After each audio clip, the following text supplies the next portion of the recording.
ാനും വേണ്ട മാറ്റത്തിരുത്തലുകൾ ചെയ്യാനുള്ള അവസരമുണ്ട്. അതുകൊണ്ട് ഇപ്പൊ തന്നെ അത് ചെയ്യേണ്ടതുണ്ട്. ഇനി അങ്ങനെ കണക്ക് കൂട്ടി വെച്ചാൽ തന്നെ അതിന് വല്ല മാറ്റങ്ങളും പ്രത്യേകിച്ച് പ്രോഗ്രസ് വരുത്തേണ്ടതുണ്ടോ? കേവലം കണക്ക് കൂട്ടി വെക്കുക എന്ന് മാത്രമല്ല, അടുത്ത റമദാൻ വരുമ്പോ എക്സ്ട്രാ കൂടുതൽ ചെയ്യേണ്ടതുണ്ട്, കൂടുതൽ പുരോഗതിയിൽ വരേണ്ടതുണ്ട്, കൂടുതൽ ഡെവലപ്മെന്റ് നമ്മുടെ ഇബാദത്തിലും കടന്നു വരേണ്ടതുണ്ട്.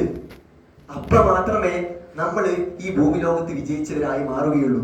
ഞാൻ വെറുതെ പറഞ്ഞതല്ല. നബി സല്ലല്ലാഹു അലൈഹി വസല്ലം തങ്ങൾ പറയുന്നുണ്ട്, മനിസ്തവാ യൗമാഹു ഫഹുവ മഗ്ബൂൻ.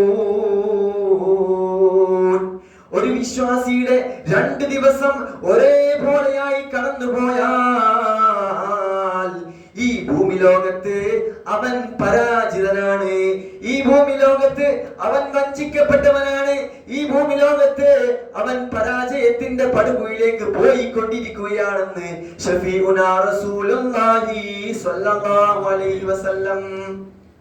അപ്പൊ 2 ദിവസം ഒരേപോലെ ആകാന്ന് പറഞ്ഞാല് ഇന്ന് ഇത്ര അമൽ ചെയ്തിട്ടുണ്ട്, നാളെയും അതേപോലത്തെ അമൽ ചെയ്തു, എന്നാൽ പോലും അവൻ വഞ്ചിതനാണെന്നാണ് പറഞ്ഞത്.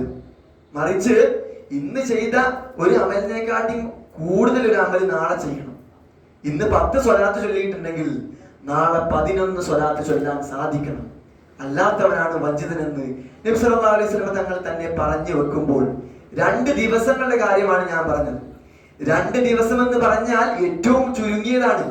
ഇനിയോ 2 ആഴ്ചകളോ അത് ഇതിനേക്കാൾ വലുതാണ്. അപ്പോ 2 ആഴ്ചകൾ തമ്മിൽ സമമാകാൻ പാടില്ല, 2 മാസങ്ങൾ തമ്മിൽ സമമാകാൻ പാടില്ല, 2 വർഷങ്ങൾ തമ്മിൽ സമമാകാൻ പാടില്ല.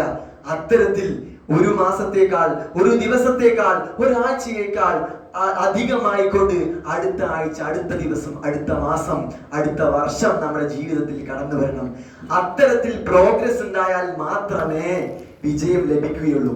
ഞാൻ പറഞ്ഞു, ഇത് കേവലം നിങ്ങളുടെ ബിസിനസ്സിലോ വിദ്യാഭ്യാസ കാര്യത്തിലോ ചെയ്യേണ്ടതല്ല, മറിച്ച് ചെയ്യണം എന്നല്ല. പക്ഷേ നിങ്ങൾ ആദ്യം ഇത് അപ്ലൈ ചെയ്യേണ്ടത് നമ്മുടെ ഇബാദത്തിലാണ്, നാം ചെയ്യുന്ന സൽക്കർമ്മങ്ങളിലാണ് ആദ്യമായി ഇത് അപ്ലൈ ചെയ്യേണ്ടത്. എങ്കിൽ മാത്രമേ ബാക്കിയുള്ള കാര്യങ്ങളിലും ഇത് കടന്നു വരികയുള്ളൂ എന്നാണ് മുമ്പിനെ മനസ്സിലാക്കേണ്ടത്. അത്തരത്തിൽ നമ്മുടെ കർമ്മങ്ങളിൽ പ്രോഗ്രസ് കൊണ്ടുവരികയും ഡെവലപ്മെന്റ് കൊണ്ടുവരികയും ചെയ്താൽ മാത്രമേ നമ്മൾ ഈ ഭൂമി ലോകത്ത് വിജയികളായി വർത്തിക്കാൻ സാധിക്കുകയുള്ളൂ എന്ന് പ്രവാചകൻ സ്വല്ലല്ലാഹു അലൈഹി വസല്ലം തങ്ങൾ തന്നെ പറഞ്ഞു വെക്കുമ്പോൾ നാം അത് കൃത്യമായി മനസ്സിലാക്കേണ്ടതുണ്ട്. നാം അത് പാഠം ഉൾക്കൊണ്ടുകൊണ്ട് ചെയ്ത് തീർക്കേണ്ടതുണ്ട്. മുമ്പിനെ നമ്മുടെ ജീവിതം നാം കൃത്യമായി ത്വരിതപ്പെടുത്തി കഴിഞ്ഞാൽ, നമ്മളൊരു സെൽഫ് റിഫ്ലക്ഷൻ നടത്തിക്കൊണ്ട് സെൽഫ് പ്രോഗ്രസ് നേടിയെടുത്ത് കഴിഞ്ഞാൽ പിന്നെ നമ്മൾ എന്താണ് ചെയ്യേണ്ടത്?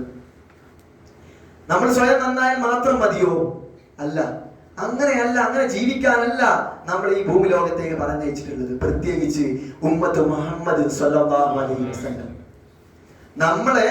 നമ്മളെ ഖൈർ ഉമ്മത്ത് എന്ന് ഖുർആനിൽ അല്ലാഹു തആല വിളിക്കുന്നുണ്ട്. ഞാൻ തുടക്കത്തിൽ ഓതി വെച്ച ആയത്തുണ്ട്, കുന്തും ഖൈറ ഉമ്മത്തിൻ ഉഖ്രിജത് ലിന്നാസ്. ഈ ഭൂമി ലോകത്തേക്ക് പറഞ്ഞയക്കപ്പെട്ട എല്ലാ സമൂഹത്തെക്കാളും നിങ്ങളാണ് ഉത്തമമായ സമൂഹം എന്ന് നമ്മുടെ ഉമ്മത്ത് മുഹമ്മദിനെ അല്ലാഹു തആല ഖുർആനിൽ വിളിക്കുന്നു. എന്തേ കാരണം? തഅ്മുറൂന ബിൽ മഅറൂഫി വതൻഹൗന അനിൽ മുൻകരി വതുഅ്മിനൂന ബില്ലാഹ്. അല്ലാഹുവിൽ അടിയുറച്ചു വിശ്വസിക്കുന്നു എന്ന് മാത്രമല്ല, മറിച്ച് കൃത്യമായി സൽക്കർമ്മങ്ങളെ ഭൂമി ലോകത്ത് വ്യാപിപ്പിക്കുന്നവരാണ് നിങ്ങൾ, നന്മയെ കൽപ്പിക്കുന്നവരാണ് നിങ്ങൾ, തിന്മ കണ്ടാൽ ചെയ്യരുതേ അതെന്ന് പറഞ്ഞുകൊണ്ട് വിരോധിക്കുന്നവരാണ് നിങ്ങൾ. അതുകൊണ്ടാണ് ഉമ്മത്തെ നിങ്ങൾ ഖൈറു ഉമ്മത്ത് എന്ന് അല്ലാഹു തആല ഖുർആനിലൂടെ പറയുകയാണ്. മുഅ്മിനേ, ഖൈറു ഉമ്മത്ത് എന്ന് നമ്മളെല്ലാവരും പറഞ്ഞത് ഈ ഇരിക്കുന്ന ഓരോ ആളുകളെയുമാണ്. എന്തുകൊണ്ട്? നന്മ കൽപ്പിക്കണം, തിന്മ വിരോധിക്കണം, അല്ലാഹുവിൽ അടിയുറച്ച് വിശ്വസിക്കുന്നുണ്ട് എന്നതിന് പുറമെ ഇങ്ങനെ ചെയ്യേണ്ടതുണ്ട്. ഈ പറഞ്ഞ സംഗതിയാണ് ദഅവത്ത് എന്ന് പറഞ്ഞ സംഗതി, അതായത് പ്രബോധനം. പ്രബോധനം എന്ന പേര് കേൾക്കുമ്പോൾ പേടിക്കേണ്ട ആവശ്യമൊന്നുമില്ല. കേവലം വെള്ള വസ്ത്രധാരികളായ ആളുകൾ മാത്രം ചെയ്യേണ്ടതോ അല്ലെങ്കിൽ കുറച്ച് തോനെ പഠിച്ച ആൾക്കാർ മാത്രം ചെയ്യേണ്ടതോ പറഞ്ഞ സംഗതി ഒന്നുമല്ല. മറിച്ച് ഓരോ വ്യക്തികൾക്കും അവന്റേതായ പ്രബോധന കർത്തവ്യം, ധർമ്മം ഈ ഭൂമി ലോകത്തുണ്ട് എന്ന് നാം മനസ്സിലാക്കേണ്ടതുണ്ട്. അത്തരത്തിൽ നമ്മളും ഈ ദഅവത്ത് ചെയ്യേണ്ടതുണ്ട്. പക്ഷേ അത് എല്ലാരെയും അല്ല, നമുക്ക് ഉത്തരവാദിത്തമുള്ള ആളുകളെ മാത്രം. നാം ഒരു പിതാവ് എന്ന നിലയിൽ മക്കളെ, നാം ഒരു ഭർത്താവ് എന്ന നിലയിൽ ഭാര്യയെ, നാം ഒരു സഹപാഠി എന്ന നിലയിൽ തന്റെ കൂട്ടുകാരനെ, ഞാനൊരു അയൽവാസി എന്ന നിലയിൽ സ്വന്തം അയൽവാസിയെ, ഇത്തരത്തിൽ നമുക്ക് ഉത്തരവാദിത്തമുള്ള ആളുകളെ മാത്രം നാം ഈ ദഅവത്ത് നടത്തിയാൽ മതി. മറ്റുള്ള ദഅവത്തുകൾ പണ്ഡിതന്മാർ നിർവഹിച്ചുകൊള്ളൂ. നിങ്ങൾ നിങ്ങളുടെ മേൽ ഉത്തരവാദിത്തപ്പെട്ട കാര്യങ്ങൾ മാത്രം. ഈ നിലക്ക് പറയുമ്പോൾ 3 രീതിയിലാണ് ദഅവത്ത് എന്ന കർമ്മത്തെ നമ്മൾ കാണേണ്ടത്. ഒന്ന്, കുഫറിൽ നിന്നും ഇസ്ലാമിലേക്കുള്ള ദഅവത്താണ്. അന്ധകാരത്തിന്റെ അഗാധ ഗർത്തത്തിലേക്ക് ആണ്ടുപോയ ആളുകളെ ഇസ്ലാമിന്റെ സുന്ദരമായ പാതയിലേക്ക് ക്ഷണിക്കുന്ന ദഅവത്താണ്. അതൊരു പക്ഷേ പണ്ഡിതന്മാർക്ക് മാത്രം സാധിക്കുന്നതായിരിക്കാം. എന്നാൽ രണ്ടാമത്തെ ദഅവത്ത് ഈ ഇസ്ലാമിൽ നിന്നും ഈമാനിലേക്കുള്ള ദഅവത്താണ്. മുസ്ലിം ആയിരിക്കാം, പക്ഷേ കേവലം നാമമാത്രമായ മുസ്ലിം ആയിരിക്കാം. സൽക്കർമ്മങ്ങൾ ചെയ്യാതെ, നോമ്പനുഷ്ഠിക്കാതെ, നിസ്കരിക്കാതെ, ജമാഅത്തിന് പങ്കെടുക്കാതെ, ഒരു കാര്യങ്ങൾക്കും ഇസ്ലാമിന്റെ കാര്യങ്ങൾക്കും ചെയ്യാതെ പേര് മാത്രമുള്ള മുസ്ലിം, അവനെ കർമ്മങ്ങളൊക്കെ ചെയ്യിപ്പിക്കുന്ന ഇസ്ലാമിൽ നിന്നും ഈമാനിലേക്കുള്ള രണ്ടാമത്തെ സുന്ദരമായ പ്രബോധനം. മൂന്നാമത്തെ പ്രബോധനം അത് ഈമാനിൽ നിന്നും ഇഹ്സാനിലേക്കുള്ള പ്രബോധനമാണ്. മുഅ്മിനായിരിക്കാം, സൽക്കർമ്മങ്ങൾ ചെയ്യുന്നവനായിരിക്കാം, സ്വതക്ക കൊടുക്കുന്നവനായിരിക്കാം, സകാത്ത് നൽകുന്നവനായിരിക്കാം, എല്ലാ ജമാഅത്തിനും കൃത്യമായി പങ്കെടുക്കുന്നവനായിരിക്കാം, പക്ഷേ മുഹ്സിനായിരിക്കുകയില്ല. ഇഹ്സാൻ എന്ന വിശേഷണം അവന് വന്നിട്ടുണ്ടാവുകയില്ല. എന്താണ് ഇഹ്സാൻ എന്ന് പറഞ്ഞാൽ? അതാണ് ഉത്കൃഷ്ട സ്വഭാവം എന്ന് പറഞ്ഞാൽ. നബി സല്ലല്ലാഹു അലൈഹി വസല്ലം തങ്ങൾ പറഞ്ഞു വെക്കുന്നു, ബുഇത്തു ലിഉതമ്മിമ മകാരിമൽ അഖ്ലാഖ്. ഈ ഭൂമി ലോകത്തേക്ക് എന്നെ പറഞ്ഞയച്ചിട്ടുള്ളത് ഈ ഭൂമി ലോകത്ത് മുഴുവനും സൽക്കർമ്മത്തെ വ്യാപിപ്പിക്കാനാണ്, സൽ സ്വഭാവത്തെ വ്യാപിപ്പിക്കാനാണ്, ഉത്തമ സ്വഭാവത്തെ വ്യാപിപ്പിക്കാനാണെന്ന് ഷഫീഉനാ റസൂലുള്ളാഹി സ്വല്ലല്ലാഹു അലൈഹി വസല്ലം. ഈ പറഞ്ഞ ഹുസ്നുൽ ഖുൽഖാണ് ഞാൻ പറഞ്ഞു വെച്ച ഇഹ്സാൻ എന്ന മുഹ്സിനാവുക എന്ന് പറഞ്ഞു. ഇനി എങ്ങനെയാണ് മുഹ്സിനായി തീരുക? അതിനൊരു ലളിതമായ ഉദാഹരണം പറഞ്ഞാൽ മനസ്സിലാകും. മഹാനായ ഇമാം അഹ്മദ് ഇബ്നു ഹംബൽ റളിയല്ലാഹു അൻഹു വളരെ വലിയ പണ്ഡിതനാണ്, മദ്ഹബിന്റെ ഇമാമാണ്, ഫഖീഹാണ്. അദ്ദേഹത്തിന്റെ ഒരു മകൻ കൂഫയിലെ ഗവർണറായിരുന്നു. ഒരു വേള ഒരുപാട് മകൻ വിധേയപ്പെടുന്നുണ്ട്. ആ അവസരത്തിൽ പിതാവായ ഇമാം അഹ്മദ് ഇബ്നു ഹംബൽ റളിയല്ലാഹു അൻഹുവിന് ഒരു റൊട്ടി സ്വതക്കയായി കൊടുക്കുന്നു. തന്റെ മകൻ തന്ന റൊട്ടിയാണ് കഴിക്കാം, വീട്ടിലെ ആവശ്യങ്ങൾക്ക് ഉപയോഗിക്കാം. പക്ഷേ ഇമാം അഹ്മദ് ഇബ്നു ഹംബൽ റളിയല്ലാഹു അൻഹു ആരോപണ വിധേയനായ എന്റെ മകൻ തന്നെ റൊട്ടിയാണിതെന്ന് മനസ്സിലാക്കി ആ റൊട്ടി കഴിക്കാതെ വീടിന്റെ മൂലക്കങ്ങ് മാറ്റി വെക്കുകയാണ്. ദിവസങ്ങൾ കഴിഞ്ഞുപോയി. 1, 2, 3 ദിവസങ്ങൾ കഴിഞ്ഞ് 40ഓളം ദിവസമായപ്പോൾ ആ റൊട്ടി അവിടെ കിടന്ന് കേടുവന്നു, നാശമായി. മഹാനവർകൾ ആ റൊട്ടി എടുത്ത് സ്വാഭാവികമായും കളയുന്നതിന്റെ ഭാഗമായി തന്റെ വീടിന്റെ സമീപത്തോടുകൂടി ഒഴുകിപ്പോകുന്ന പുഴയിലേക്ക് അങ്ങ് വലിച്ചെറിഞ്ഞു. തീർന്നില്ല മുഅ്മിനെ, പിന്നെ തന്റെ ജീവിതത്തിൽ ഒരു കാലത്തും ആ പുഴയിൽ നിന്നും പിടിച്ച ഒരു തരി മീനിനെ പോലും, ഒരു തരി മത്സ്യത്തെ പോലും മഹാനവറുകൾ ജീവിതത്തിൽ കഴിച്ചിട്ടില്ലെന്ന് പണ്ഡിതന്റെ ജീവിത ചരിത്രം വായിക്കുമ്പോൾ മനസ്സിലാക്കാൻ സാധിക്കും.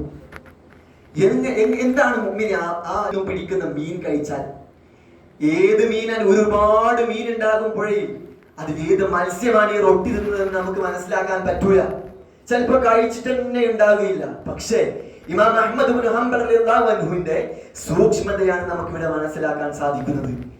ഇത്തരത്തിൽ നമ്മുടെ ജീവിതം മാറുമ്പോൾ മാത്രമേ, മുഹ്സിനായി തീരുമ്പോൾ മാത്രമേ നമ്മൾ ഈ ഭൂമി ലോകത്ത് ഇബാദത്ത്, ഒരു പ്രബോധനമെന്ന ദഅവത്ത് എന്ന കർമ്മം പൂർണ്ണമായിട്ട് ചെയ്യുന്നുള്ളൂ.